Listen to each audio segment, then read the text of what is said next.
Assalamualaikum warahmatullahi wabarakatuh. Perkenalkan, nama saya Indrani Bahir dari UPT SDN 167 Buntu Damah, Kecamatan Baroko, Kabupaten Endrekang. Saya adalah calon guru penggerak angkatan kelima Kabupaten Endrekang. Hari ini saya akan menjelaskan tentang demonstrasi kontekstual dari filosofi pemikiran Ki Hajar Dewantara. Ki Hajar Dewantara lahir pada tanggal 2 Mei 1889 dan wafat pada tanggal 26 April 1959. Ia merupakan pelopor pendidikan bagi kaum pribumi pada masa kolonial Belanda.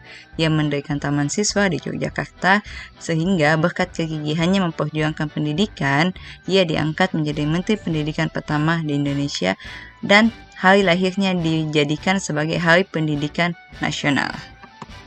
Asas pendidikan menurut Ki Hajar Dewantara yang dimana pendidikan dan pengajaran merupakan usaha mempersiapkan dan persediaan untuk segala kepentingan hidup manusia, baik dalam hidup bermasyarakat maupun hidup berbudaya dalam arti seluas-luasnya, sehingga pendidikan dan pengajaran dapat berguna untuk memerdekakan manusia, yang dimana manusia merdeka adalah manusia yang hidupnya tidak bergantung pada orang lain, akan tetapi bersandar pada kekuatan diri sendiri. Dasar pemikiran Ki Hajar Dewantara yang pertama, menghambakan pada anak, yang dimana kita sebagai pendidik merancang pembelajaran yang berpusat kepada anak. Yang kedua, kodrat alam dan kodrat zaman, yang dimana kodrat alam di sini berkaitan dengan sifat atau bentuk lingkungan di mana peserta didik itu berada. Yang kedua, kodrat zaman, yang dimana perkembangan zaman yang ada pada zaman peserta didik itu. Yang ketiga, menuntun, yang dimana di sini menurut Ki Hajar Dewantara, guru sebagai seorang petani, sehingga jika kita menanam padi yang baik dengan tempat yang baik, maka kita akan mendapatkan hasil yang baik pula. Yang kelima, budi pekerti.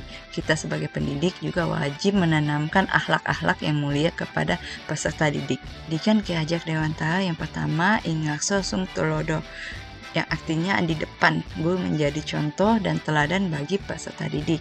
Yang kedua, Inmadya Mangung Karso, yang artinya di tengah, sehingga guru dapat memberikan inspirasi, memfasilitasi dan memotivasi peserta didik.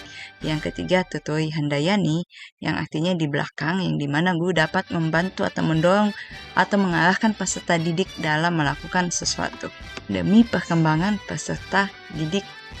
Asas trigon terbagi atas 3. Yang pertama, konsentris, yang artinya pengembangan pendidikan yang dilakukan harus tetap berdasarkan pada kepribadian kita sendiri. Yang kedua, kontinu, artinya pengembangan yang harus dilakukan harus berkesinambungan atau dilakukan secara terus-menerus dengan perencanaan yang baik. Yang ketiga, konvergen, yang artinya pengembangan yang dilakukan dapat mengambil dari berbagai sumber yang ada di luar.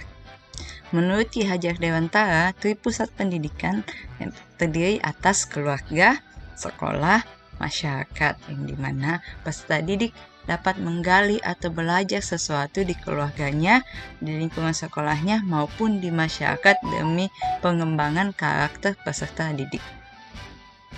Jadi kita telah mendengarkan penjelasan singkat tentang filosofi pemikiran pendidikan menurut Ki Hajar Dewantara. Sehingga menurut Ki Hajar Dewantara, jadikan setiap tempat adalah sekolah, jadikan setiap orang adalah guru, agar kita dapat menciptakan suasana pembelajaran yang berpusat kepada peserta didik dan menghasilkan peserta didik yang berkarakter dan pelajar Pancasila. Penerapan filosofi pendidikan Ki Hajar Dewantara yang ada di sekolah saya, yang pertama, sholat duha bersama. Yang kedua, memberanikan peserta didik untuk tampil mempresentasikan hasil diskusinya. Yang ketiga, melakukan kerjasama atau melakukan diskusi. Yang keempat, masih sama menampilkan karya, jadi kita membandingkan peserta didik menampilkan karya. Yang kelima, mengikuti kodrat zaman dengan menampilkan beberapa video. Yang keenam, membandingkan kepercayaan diri peserta didik untuk tampil. Yang ketujuh, tetap bekerja sama. Yang ke-8, mereka melakukan kerja bakti atau gotong royong. Itulah kegiatan yang ada di sekolah saya. Sekian dari saya, terima kasih. Assalamualaikum warahmatullahi wabarakatuh. Tegak, bergerak, menggerakkan, bergerak, maju Indonesia. Ayo kita sama-sama memajukan Indonesia dengan mulai bergerak untuk pendidikan yang lebih baik.